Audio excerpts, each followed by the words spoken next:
This incident was a TV reporter himself who was in traffic and actually saw the plane come in. I talked to him earlier today. His name is Mike Walter of USA Today Live. I was heading in northbound on 27, and the traffic this morning, it was, a typical rush hour, had ground to a standstill, and I looked off, looked out my window. I saw this plane, a jet, American Airlines jet coming, and I thought, this doesn't add up. It's really low, and I saw it. It just went. It was like a cruise missile with wings. Went right there and slammed right into the Pentagon. Huge explosion, great ball of fire, and smoke started billowing out, and then it was just chaos on the highway as people either tried to move around the traffic and go down either forward or backwards. We had a lady who was in front of me who was backing up and screaming, "Everybody go back, they've hit the Pentagon." And it's just sheer terror.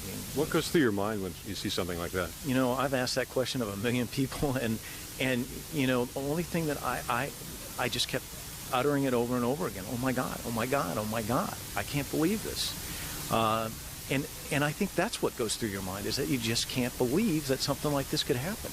And yet I was sitting there listening on the radio to the accounts of what had happened in New York. I just listened to the president. And you'd think, as a journalist, I'd put two and two together and think, oh my God, but it didn't even occur to me. And obviously this was an enormous tragedy, but did you witness any of the rescue or any of the victims? I got to tell you, I got out and walked over, and I saw parts of the plane. The debris was actually on the overpass there, and I watched as this military personnel just came running out with stretchers and tarps and set up a triage unit.